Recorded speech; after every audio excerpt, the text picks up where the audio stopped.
知唔知喺1981年邊啲明星係最潮？嗰陣時香港又興玩啲乜嘢？而呢個熟口熟面嘅男人又隱藏咗家計會當年嘅乜嘢大陰謀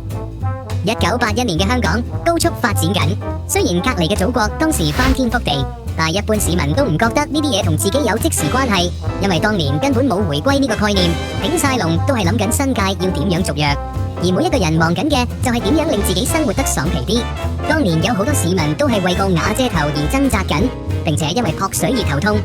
但係另一方面，個社會整體生活都係改善緊，仲變得越嚟越多搞作。以下落嚟，我哋就一齊睇下呢一年入面發生嘅大事。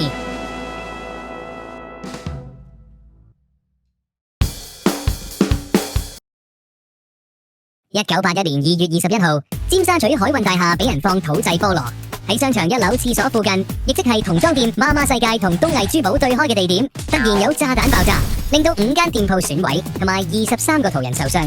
而喺單嘢發生之前嘅1個月，尖沙咀嘅新世界中心亦都有類似嘅炸彈爆炸。呢一次嘅炸彈威力係自6·7暴動以嚟最大，爆炸地點係男廁。當時有個保安同小朋友喺入面揸緊水，慶幸嘅係佢哋只係輕傷，冇重創到要害。不過根據報紙講，嗰位小朋友喺緊急逃生嘅時候，好不幸咁唔記得咗拉褲鏈，希望佢冇因為俾人睇蝕咗而造成永久嘅心理創傷。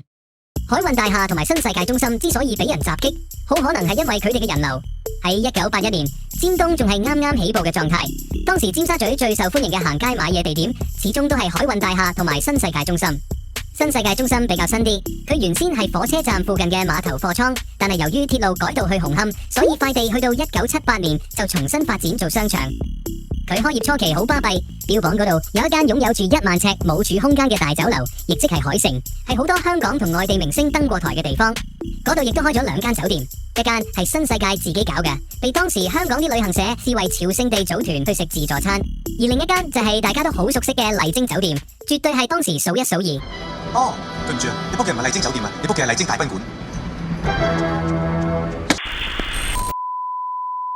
1982年嘅時候，新世界中心再開多咗一間日本百貨公司，叫做東急，嗰度有超市，甚至乎可以買到日本嘅小學教科書。而根據流行歌，東急係一個會撞到日本娃娃嘅地方，但你要小心唔好中伏，因為 MV 入面嘅日本娃娃點睇都只係江欣燕。至於海運大廈，可以講係尖沙咀商場界嘅老大哥，佢喺60年代就已經開幕，除咗俾郵輪落船之外，亦都係一個購物中心。佢嘅經手人九倉喺70年代同80年代初期，分別再發展埋海洋中心同海洋廊。呢一個舉動唔單止令海運大廈成為咗九龍區最大嘅商場，仲令到佢門口嗰幾支旗杆從此成為咗香港人見證朋友甩底同埋遲到嘅地方。喺80年代嘅海運大廈，要食嘢你會有好多選擇。如果你要買嘢嘅話，嗰度同樣有好多鋪頭，由衫褲鞋襪到 Benz 都可以買得到。而 Benz 嘅 showroom 對細路仔嚟講亦都好神秘，因為佢哋永遠都諗唔明點解部車可以揸到入商場嗰度。海運大廈曾經出現過好多唔同嘅特色鋪頭，例如天祥係當時香港嘅連鎖英式百貨公司。另外，玩具反斗城喺1986年進駐海運大廈，亦都係好轟動嘅事。開幕嘅時候排晒長龍，要等幾個鐘頭至入到去，好 Q 誇張。相信會令唔熟悉香港嘅外國朋友誤會呢個城市嘅小朋友係從來都冇見過玩具。1981年5月31號，日本紅星西城秀樹嚟香港出席亞洲歌唱大賽，並且喺大會堂演出。當晚大會主持包括女演員余安安、港姐鄭文雅，同埋因為喺新聞節目度擅自代400萬香港人為毛主席流淚而被炒嘅劉家傑。西城秀樹喺1981年好受香港後生仔歡迎，佢有好多長青嘅名曲，並且喺80年代攞過4次日本唱片大賞金獎，亦即係日本版嘅叱咤樂壇流行榜頒獎典禮。當年呢個節目嘅香港轉播權係由麗的電視包辦，用嚟打有台無線電視轉播嘅日本紅白歌唱大賽。喺80年代被香港樂迷強烈追捧嘅日本男歌手，除咗西城秀樹，仲有近藤真彥 Machi。而你最容易見到佢副尊容嘅地方，就一定係飛髮鋪。80年代初期嘅屋村髮廊好中意喺牆度貼住佢張海報，咁樣做嘅目的係為咗令啲客可以直接指住佢個 Machi 頭，就令師傅意會到要點樣剪。成個過程係冇需要有任何言語嘅交流。近藤真彥係一個好傳奇嘅藝人，佢傳奇嘅地方唔係佢作為歌手嘅一面，而係佢作為渣男嘅一面。傳聞佢曾經同梅艷芳拍過拖，又散咗，並且經常出軌，仲曾經搞到中森明菜自殺。由80年代直至到今日，你耐唔耐就會聽到佢偷食嘅緋聞，從來都冇停過。望住佢喺接近50年入面風雨不改咁樣出去滾女，真係好難唔佩服佢嘅毅力同堅持。1981年6月1號，政府加強管制當時喺香港越嚟越流行嘅機鋪，一方面降低咗牌照申請嘅門檻，但係另一方面就將遊戲機中心分為兒童場同成人場，並且要求成人場唔可以俾16歲以下嘅細路，又或者着住校服嘅學生入去。當時相傳機鋪係好容易被黑社會踢入會嘅地方，而機鋪老闆為咗做多啲生意，亦都會鬆章俾學生，照俾佢哋入去成人場打機。就係喺咁複雜嘅背景底下，香港教育界出現咗一個翻天覆地嘅改變。訓導主任從此多咗一個比起教書更加重要嘅職務，就係去巡機鋪。而好多當時嘅訓導主任似乎亦好享受呢一個新任務，因為佢哋可以透過捕獵自己嘅學生而得到教書冇辦法俾到佢哋嘅快感。1981年，香港機鋪玩緊嘅 game 都係比較原始嘅，例如食鬼，又或者打烏蠅機。但係80年代係一個遊戲機發展得好快嘅時代，呢段時間入面嘅 game 無論喺娛樂性同畫面方面都提升咗好多。而去到1987年，更加出現咗兩隻神作，一隻叫做雙截龍，其實說穿只係好普通嘅打交遊戲，不過賣點就係可以令角色向敵人批踭。呢一招唔見得特別有威力，但由於佢係型，就足以令到好多機友心甘命抵去排隊玩。另一隻神作叫做快打旋風，又或者後來叫嘅街霸，俗稱波動拳。由於這 game 可以令玩家透過連續咁喐支控制桿去使出絕招，用專業術語嚟講即係戳波嘅動作，咁就令這 game 成為咗經典。當年有好多細路為咗要表現出自己好專業同好有型，會用好似品嘗 brandy 咁樣嘅手勢去完成戳波嘅動作。同時為咗練好啲招，佢哋會霸住部遊戲機嚟玩。而要做到呢一樣嘢，你唔單止要有財力，仲要適當咁將你嘅財力展示俾排緊隊嘅其他玩家睇。具體嚟講，就係將你唱咗嘅1蚊銀仔鋪滿晒喺部遊戲機個 mon 嘅左下角嗰度，暗示你將會磨爛隻，叫其他人過主。不過呢個世界係有來有往嘅，排緊隊而又唔順超嘅玩家，絕對唔係省油燈。佢哋會做出反制行為，將自己嘅1蚊銀仔鋪翻喺個 mon 嘅另外一邊，嚟表現出斷你攬嘅決心。呢一種機鋪入面嘅社交禮儀，就係大家成日都聽到嘅跟機。同樣都係6月1號，新嘅僱傭條例開始生效。從呢一年開始，女性僱員如果喺一間公司做滿40個月，可以攞到前4後6嘅有薪產假，但係就只限於頭3個仔女，生第4個係冇呢個福利嘅。所以如果你打算生3個，記住唔好一次過生3胞胎，因為咁樣你只會放得1次產假，會有啲蝕著。1981年6月8號，處境喜劇《香港8·1》喺無線8點鐘時段首播。呢套劇主打諷刺時弊，攞當時社會關注嘅議題嚟串 Q 政府。而劇中嘅人物包括銀禧小食店嘅茂叔、順嫂同埋街坊陳積，從此亦都成為咗小店老闆、無知師奶同埋市儈佬嘅同義詞。喺1984年嘅聖誕節，無線嘗試為套劇加入咗一個叫阿星嘅打雜角色，並且安排劉德華飾演。相傳係因為佢老哥嗰年由於合約問題同無線炒咗大鑊而被雪藏。從呢一個安排，我哋可以了解到一樣嘢，就係香港8·1系列其實唔單止係無線幫星斗市民出戲嘅平台，而且仲係佢攞藝員出戲嘅平台。香港嘅教育制度經常俾人鬧。喺1981年6月18號，政府就住香港嘅教育制度聘請咗專家去做檢討。而喺呢一年嘅9月，政府亦都公布咗一份有關於小學教育嘅白皮書，指出未來應該改善嘅重點。1980年代嘅6年班小學生好 Q 痛苦，佢哋需要去考學能測驗。呢一個考試可以稱得上係人類歷史入面其中一個最反智嘅發明，因為佢唔係為咗自己而考，而純粹只係為咗幫學校去拉 curve。當時嘅學校為咗提高自己嘅表現，都會無所不用其極咁逼學生去操練啲仲難過腦筋急轉彎嘅推理題。嗰啲試題就算俾大人去答，都唔一定會答得到。請問下列各個圖形之中，邊一個面積最大？限時3秒鐘回答。答案係呢一個長方形。答得多呢啲試題嘅後果就係會令到小學生個腦僵屍化，而可以體現到呢一樣嘢嘅就係每一日嘅小息。當時嘅小學喺小息完嘅時候都會打鐘，而原先玩緊嘅細路聽到鐘聲之後都會好 Q 驚咁樣停晒喺度，硬晒柴，好似俾人點咗穴咁，驚死喐少少都會俾人擔咗去。呢啲小學雞嘅集體反社會行為，足以俾我哋睇到香港教育制度究竟係點樣摧殘一個學生嘅大腦。為咗令到小學生個腦靈活啲，容易吸收到課本嘅內容，政府喺70年代就開始推出 ETV， 好似覺得只要透過部電視講出嚟，就算深過相對論嘅內容，小學生都會即刻 get 到。用部電視嚟教書，係咪會令學生學到嘢？真係唔係太清楚。但係睇 ETV 就絕對俾咗當時學生一個吞泡嘅機會，可以放飛一下。你係咩人嚟㗎？我係安全星人，因為我太空船壞咗，先至降喺呢度嘅啫。點解你識講我哋啲話嘅？我身上有一副適應器，我只要聽到你講嘅嘢，同埋見到你哋嘅樣，撳下個掣，就可以講到你哋嘅嘢，同埋變成你咁樣㗎啦。好佩服呢兩位小朋友嘅勇氣，因為當你喺街度遇到一個笠住眼罩嘅傻佬，無論佢係喺青山偷走出嚟嘅黐線佬、變態嘅金魚佬，定係外星人，你要做嘅第一件事應該係逃走，而唔係同佢搭訕。80年代睇 ETV 班房係要熄晒燈，好有儀式感。而唔知點解，每間學校每班都總係有啲多嘴嘅同學睇 ETV 嘅時候好多聲氣，見到太平山嘅外景又話自己去過，見到畫面出現個玩具又話自己屋企都有。呢啲友仔通常喺班入面都會冇運行，最後成為咗大眾公敵，唔會有好下場。1981年8月26號，三越百貨公司喺銅鑼灣興利中心開業，係繼大丸、松坂屋之後第3間喺銅鑼灣開檔嘅日本百貨公司。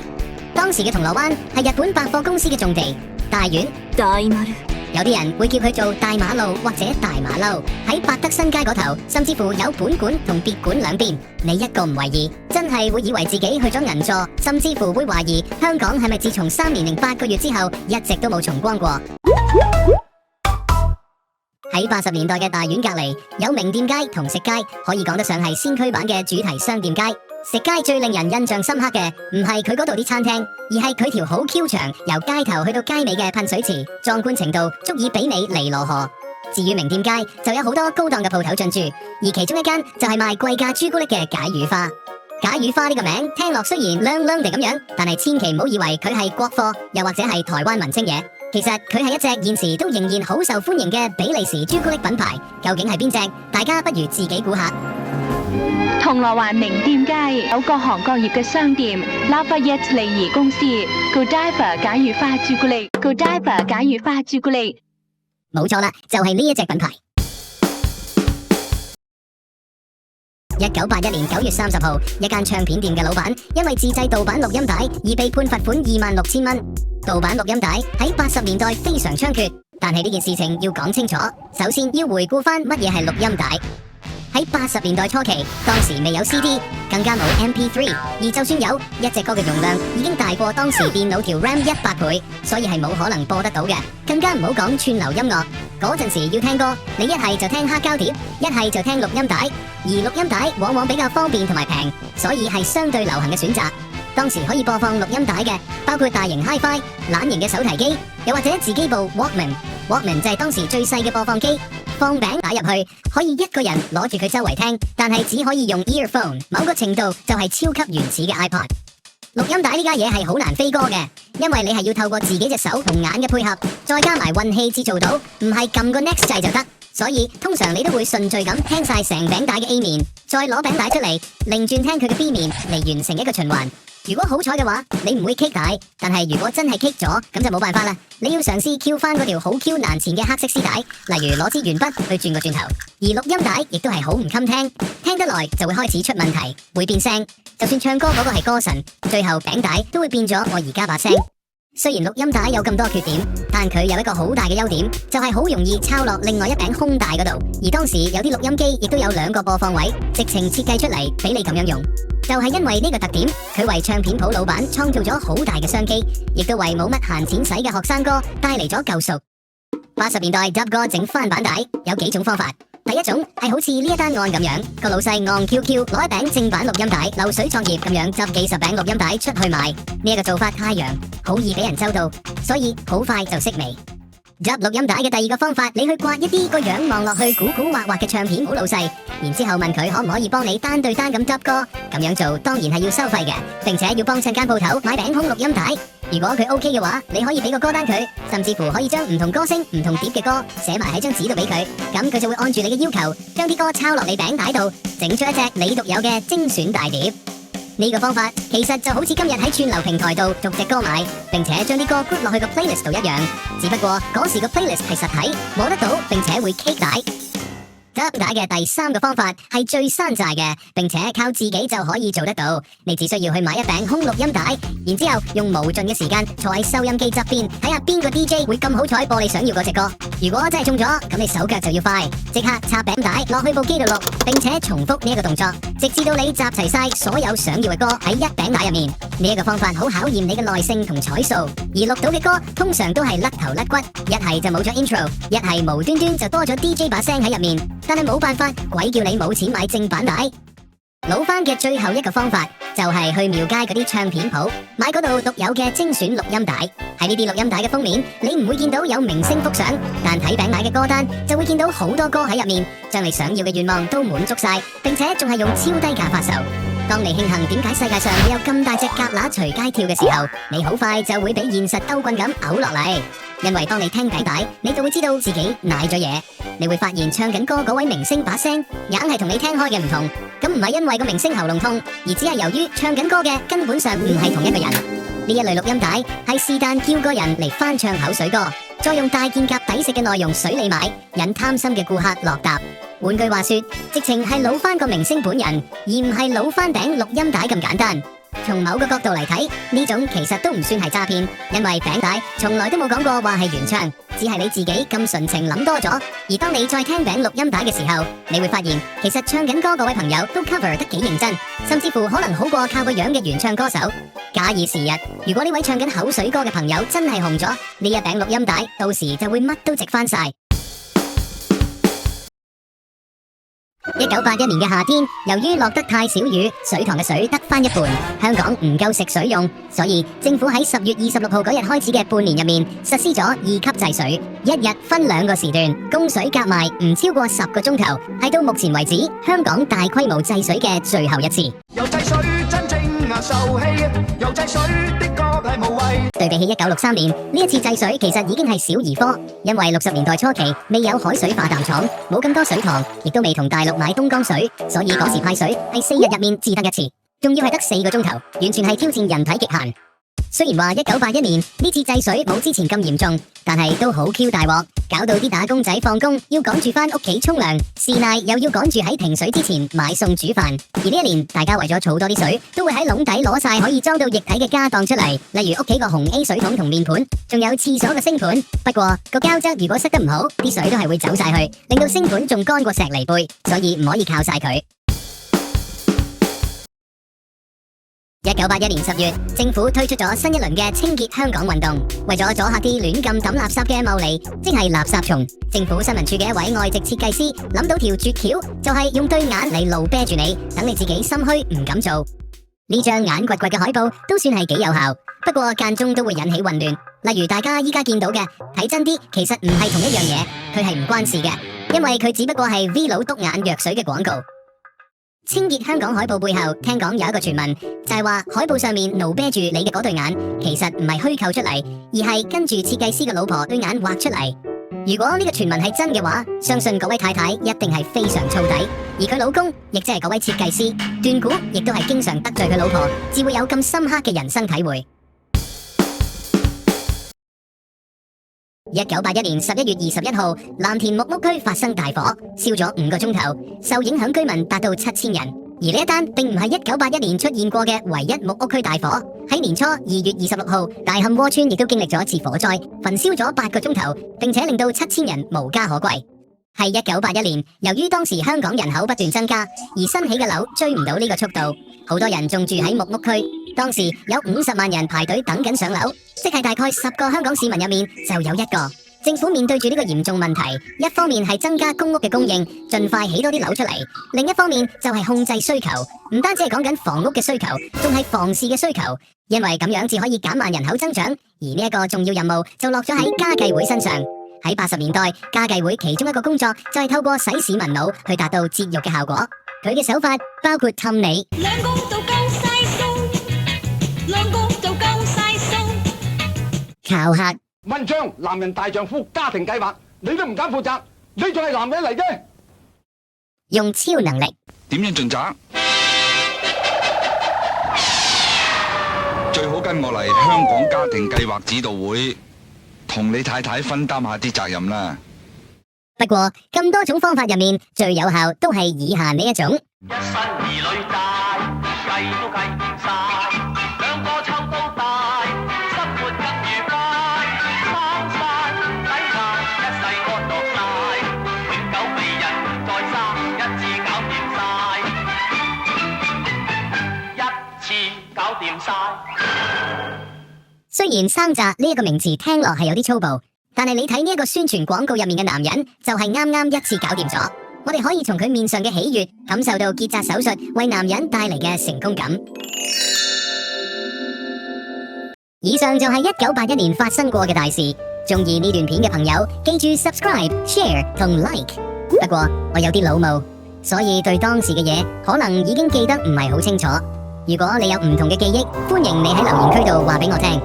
而如果你對80年代有乜嘢特別嘅嘢想分享，亦都非常之歡迎。有機會再見，記住定期留意 channel 有冇新片上。